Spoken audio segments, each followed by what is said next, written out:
Hello, I'm making this video for my friend Birgit, who is not here anymore in human form. And I just want to talk a little bit how I met her. I met her in 1992 in LA at the Primal Center of Dr. Arthur Jonoff, and we became really, really close friends. She is originally from Hamburg, Germany, and I am from Hanover, which is not far away from one another. So when she moved back to Germany to be with her grandkid, that was real hard. She had to work real hard to pay for that, and then she had a professor as a boyfriend who only used her, and I think a philosophy professor. He was really full of himself. I met him, and I didn't meet the other guys that she has met over those years, but they were all really full of themselves. They had big ego issues. They used her. It was a horrible disaster. She didn't stand up for herself. She learned early on in her life that she felt safer if she didn't stand up for herself because her mother was cold and dominating. And it's also genetic, of course, but even someone who has the predisposition for a meek character can learn to stand up for themselves later on. Birgit was an amazing person. She was my best friend at that time, and she was my anchor, and without her I would not have made it through that long, particularly when I went back to Germany and studied psychology. I went back for a little over 2 years. Would never have made it that long there because I don't get along with my mother. There's a extreme clash of character, and it's a long story. I'm not going to get into it now. But Birgit, she really helped me through that time. So that was really amazing. We sat for each other as body therapists, as they call it, and she had a primal room, and we sat for each other in there, and we just listened quietly while the other person cried or talked or whatever, let out some anger in the cushions, in the foam rubber and stuff like this, and let the emotions flow. So, but at that time I didn't realize how important it is to do affirmations and to do cognitive approaches to understand, basically, cognitively, how things tie in. Primal therapy, when we get in the flow, it does create some natural understanding later on, but it is important that we also do the cognitive approach in between and basically all the time in our daily lives. And the most important thing is empowerment, to empower oneself through a task that we have, through a profession or a hobby that is meaningful, that does something good for the greater good. So when she went to primal therapy long before me, like maybe 15 years before I started primal therapy, she broke up with her husband, and she had waited until her kids were in their teenage years, so to not make it so traumatic for her to leave for a few years to do therapy. And I thought that's very good of her that she waited at least until they were teens. But they were still mad at her for leaving. But she thought she wouldn't be able to heal at all. But that's because none of us had the knowledge at that time. That was somewhere in the 80s or late 70s, I guess, when she left her husband. now in the 80s, some early 80s, I guess. Her daughters are my age. So, yeah, when we were around 16 or 17, I guess that's when she left. And she didn't realize that she could have healed herself with that old situation that she was in. She didn't need to break out of there. She attributed her suffering to her situation and her husband, and later on she realized there was nothing really wrong with her husband. He just didn't have the knowledge to give to her, to help her, to assist her in any way. So I never met her husband, but I believe that he's a good person. So, and she had a lot of anxiety and all of this sleeping disorders, taking Valium, getting addicted to Valium, which made the whole situation worse and worse and worse. And her brother also had real serious psychological problems. He was a dentist, and he actually cut his fingers off and in an accident, and then he couldn't work. Of course, as a dentist, you have to have your fingers to work with. And he was addicted to substances, and none of them knew really what to do, how to heal this, how to fix that very situation that they're in, you know. So the situation itself can be fixed by just, for example, you know, what I'm doing right now, going fully raw, fresh vegan, like eating only live plant food, a live plant food where all the life energy is in it. So last night I could sleep, you know. I slept for 12 hours because my body needed it. So, and it's because I went fully raw, and that was the main factor in it. And my husband also gave me foot massage, which always helps. And I lie down next to my dog, and that helps. And just trying to do everything that is positive, that is going into the direction of calming down the nervous system and healing, and to be able to be in the now, in this now moment. You know, when you have pain, when your nervous system is all agitated, how can you be in the now moment? It's impossible, right? And I'm willing to let my fat go. I have been holding on to my fat for psychological reasons, but I thought, you know, how good is it to suffer at night with my arm having needles go through, and my liver and gallbladder hurting, and my intestines all upset, and all of this, you know, and being like my brain being on fire. You know. How is that gonna help anything? Just to hold on to some psychological act-outs. You know. That's not gonna help. So I'm willing to let all of this go. I just want to heal. I just want my brain to heal. I don't want to suffer anymore. I just don't want it anymore.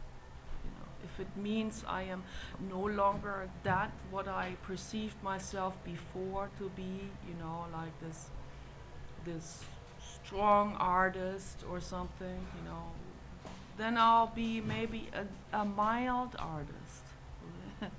So I'll always be an artist, but maybe I will be a lot more limp and mild. And that's okay. It's, you know, I'm telling myself this as much as I'm telling everybody else. It's okay to dissolve the ego, basically. That's what it really is all about, you know. When we hang on to these old things like fat as a protection buffer, or a specific persona that we portray ourselves at to other people, like I am tough or this or that or whatever, you know, whatever it is. Yeah, women do it too. They have a tough shield. You know, it has to do with childhood abuse. You know. Almost every girl has been abused.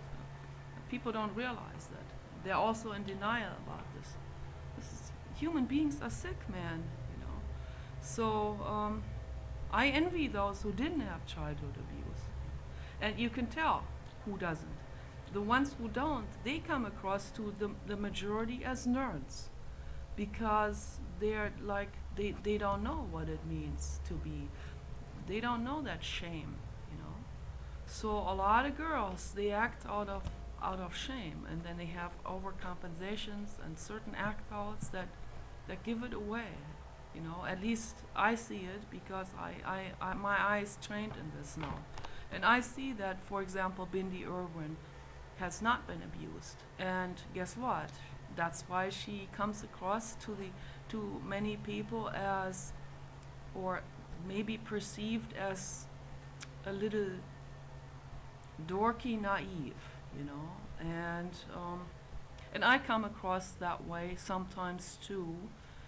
That's because of my artistic character, because I'm already in a different realm in my head, and that different realm, that is my aspiration, that is also my art that I paint. I paint a different realm. It's the realm of total harmony, like what Ben Goetzel said, when the universe, eternal universe, breaks out in total joy. You know, that is the realm I'm aspiring to. That's not the realm we live here on planet Earth, not at this point. And so anybody who is not in the realm, who's not really cool with the realm of planet Earth, this elbow society and this bitch ass attitude, the egoic, basically the egoic act outs. If someone falls out of that, they're going to be regarded as a dork. And so same applies to Bindi Irwin, and she acts the way she does because she's free. She's actually happy. Okay, that's actually a state of happiness, and it seems like nobody's allowed to be like this in our society because the other people aren't like this, and they think that's somehow that's abnormal. But that's because most people are suffering in the realm of right now on Earth. They're suffering in this, but they don't even realize they're suffering. They think they're just being cool or something. So, and I had to point this out because I think this is very important. So anyway, Birgit's act out was to be meek and mild and to hold the other cheek and not say anything and hold back her opinions. And she didn't get quite along with my mother either. It was kind of like a quiet type of communication more, because she didn't agree with a lot my mother did or said, and she pointed a lot of things out to me that she as a third person was able to see, because I only was kind of like mired in that state of suffering with the relationship with my mother because of my mother's act outs. And all of this was unconscious, of course, but Birgit pointed things out, and that made a lot of sense. So I also wrote about this in my book because I think this is very important. This is a very important thing, these very unconscious act outs that people do to maintain their status quo, to maintain their egoic state of perceived self-defense. It really isn't. It's just a character. It's a belief system. It's denial and all of these things that are basically only there as a self-defense, as a self-protection mechanism. That's what the ego is. It's the defense, as Arjanov calls it. And so that's what people set up. And like, for example, I talked about this in my book. It can all go all the way to unbelievable child abuse. These type of denial, of self-preservation, of ego preservation, can go all the way to a mother abusing her child in a way to maintain her own status quo as the character that she wants to perceive herself at, like if she, I mean, it can go into such extremes, like for example, in the case of David Pelzer, he wrote 4 books on his life and on these different life stages that he has gone through. And I read the very first one, and it was more than I could take to read that. But it was important that I did read it, because that all of this started to really make sense. A lot of things that I observed also with my own family members and my grandfather who ties right into that, for example. And my grandfather could have become very abusive to me, if I had stayed any longer in his vicinity. So at least my parents were there most of the time. And in the beginning, my grandmother was there to protect me. So none of us at that time really knew what Birgit needed to do to heal herself.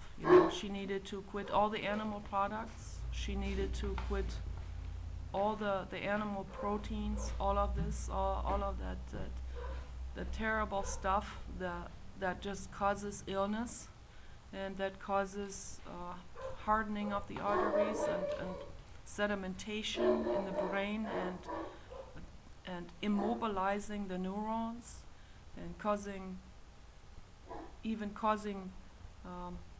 cell death in the brain and all kinds of horrific things, including the sea. And I'm not going to get into the sea in detail now, but she died from it.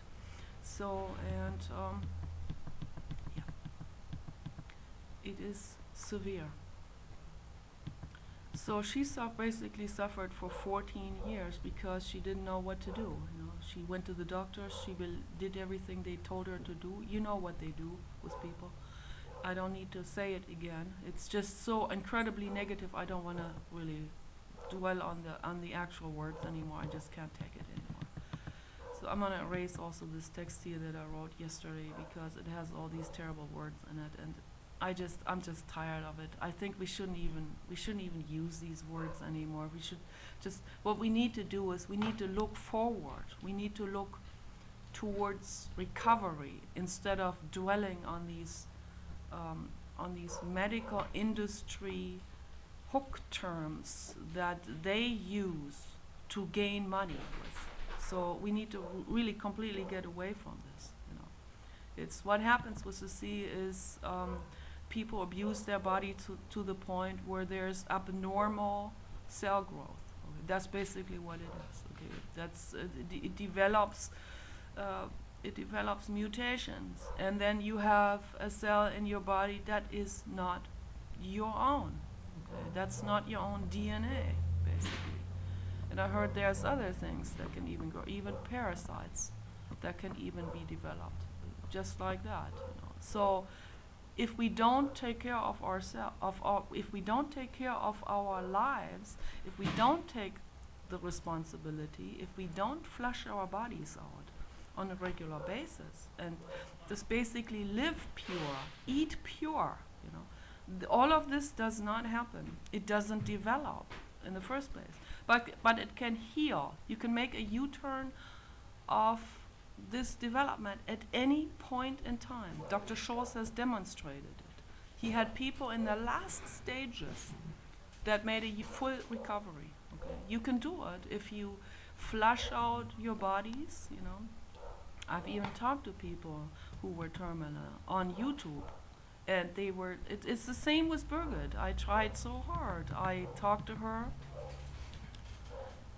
about this on the phone. I struggled with her. I told her what to do. I told her that she needed to stick with that Dr. Scholz's cure, and she just did not believe in it. She said her husband wasn't willing to buy her more of that because it's kind of expensive. Costs like I think $500 per cure. That's for like 1 month. And but at that time I didn't know about raw. I just told her, well, she needs to just juice and get this. She needs to take that in her own hands. She needs to do a lot of juicing, and she needs to not eat meat. And so I knew that far.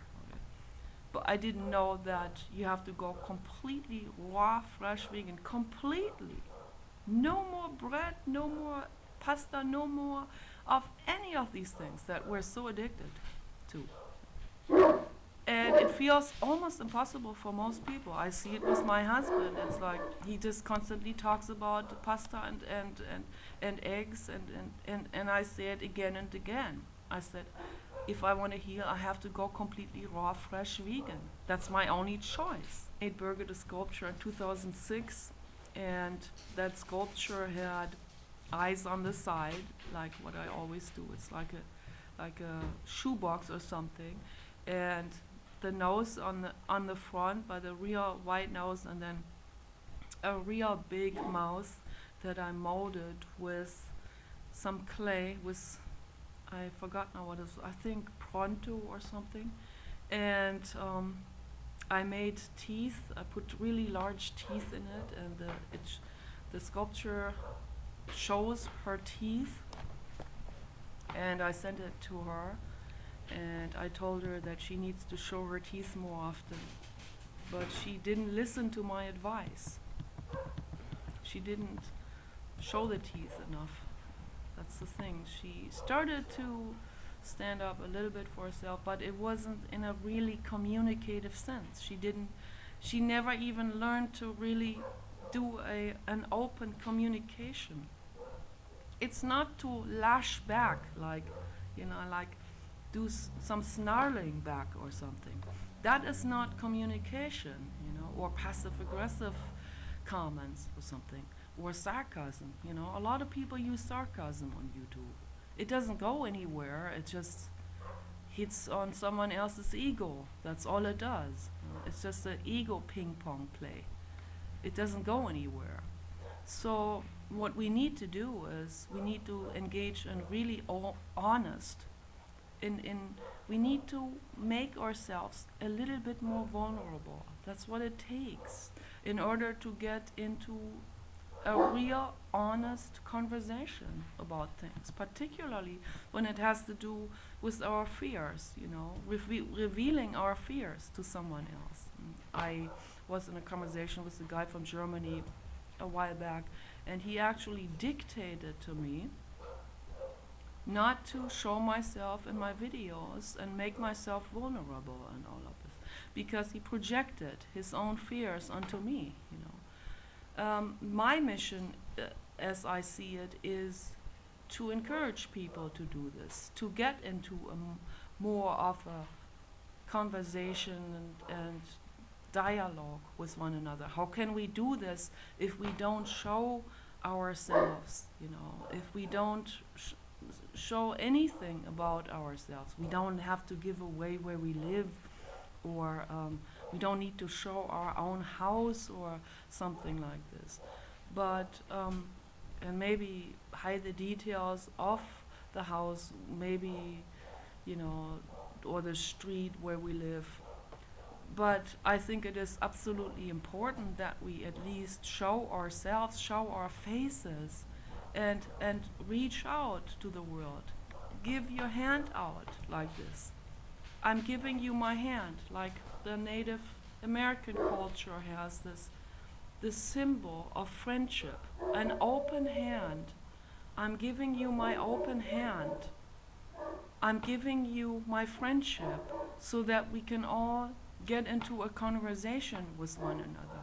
We don't have to be afraid. I mean, there's always people who will insult us. So what? Yeah, that's just the fact of life, We can't even help those people if we don't start with an open conversation, reaching out, giving our hand out to others. So I want to give people flowers through the internet. I want to make people empowered. I want to make people feel that they are precious, so that they don't have to lash out against other people anymore or interpret something into other people that isn't even there. So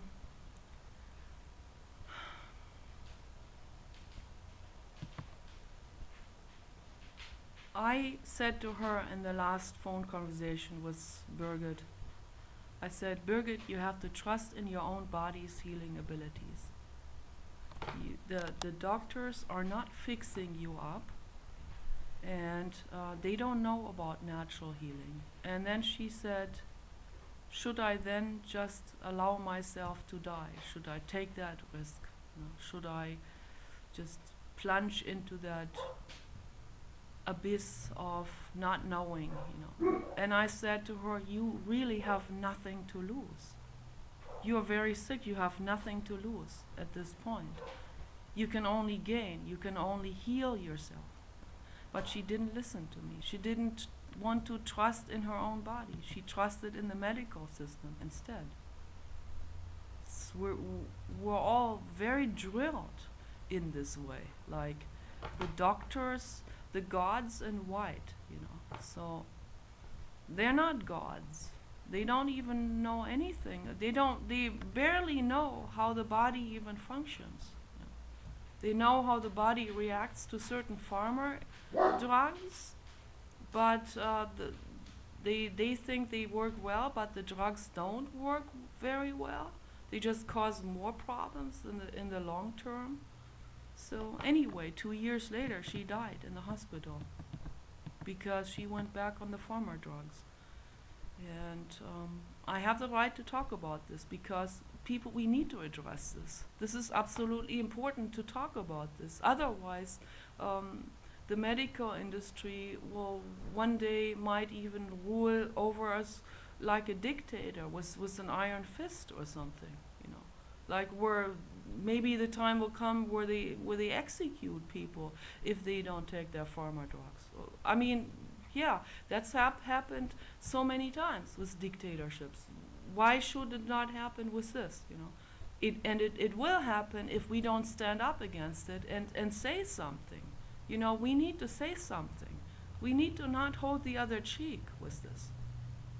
This is a business, people, the medical industry. It's about business. It's not about healing. Healing, health, They shouldn't call it health professional. It's not about health. It's about money. On cost of people suffering. Sometimes suffering for 20 years. Gruesome suffering. That's so unnecessary, We don't need to do this. There's no need for it.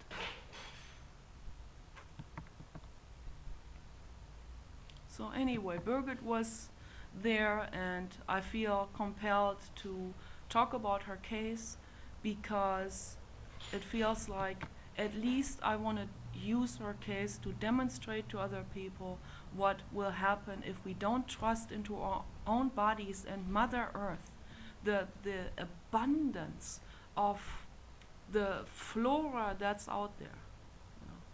Unbelievable plant life that is there. There's about 100 plants or more in every region on Earth for every single health concern. But people don't know about it. They don't know about the values of dandelion, for example, and apples, what apples can do for you. I mean, the incredible life that it gives to you, the incredible nourishment that apples give you. I ate apples for breakfast. I ate 3 apples from our apple tree. They're a little bit sour, and it's not like you're eating a fruit salad that is sweetened or anything. It is a little bit sour, but I appreciate so much that life energy that's in those apples that are giving me life, And the bananas, and they're coming from another region. It would actually be better to only eat the food that is grown in your own area naturally. I mean, and I think I heard that it's better. The energy of it is better when you are in a specific region to eat the food that grows there. So if you're in the Philippine Islands, it'll be perfect to eat tons of bananas. You know. But you can still eat tons of bananas. They're excellent. I'm just saying that we should probably focus more on the food that actually grows in our regions, that is adapted to the climate zone that we are staying in, you know. So I think that's very important. I was talking to the Faroese people, and they came up with the excuse that they couldn't be growing their food there because it was too cold, and they would have to import it, and how are they going to make a living, and so on. So I told them they were saying this to justify the whale hunting that they're doing. It's only two nations left on Earth. It's the Faroese and the Japanese who are whale hunting. We need the help from all countries in the world to get these nations to stop whale butchering. It's an atrocity. So I told these Faroese people that they have everything they need to develop ecotourism, where it's already very beautiful, the Faroese Islands, and people are already going there to see the wonders of that ocean environment and the beauty of this fairly undeveloped land, these beautiful islands. They already have people that are very interested going there, and if they remove this incredible stigma of whale hunting, this atrocity, more people will go there. They can create bed and breakfasts situations. They can grow plants sustainably. They can get greenhouses, for example, for all the other stuff that they want to grow that has a hard time in that climate. So they can do composting. They can do all kinds of things. They can make things, handcraft things. They can create their own businesses with good things, with things that are sustainable. They can create art and craft. They can sell it in stores to tourists. And they can make things happen. That is absolutely beautiful. Their local economy would make so much money, so much more money, like 100 times more. So, and that's also my suggestion for any kind of economy around the whole globe. You know, for example, Baja California is already an absolute role model for this. They used to do whale hunting, then they realized that the people, they don't want to see the whales butchered. They want to come there and they want to pet the whales. They want to pet the mothers with their calves when they're giving birth in Baja. And the whales, they come up to their boats and they turn around and they twirl around, they show their bellies even. They want to be petted, they want to make that contact to people. It's so deeply touching. And that's what I'm talking about. That's ecotourism. That's tourism that's based on love and sustainability and ecology and love for the whole planet. So, take care.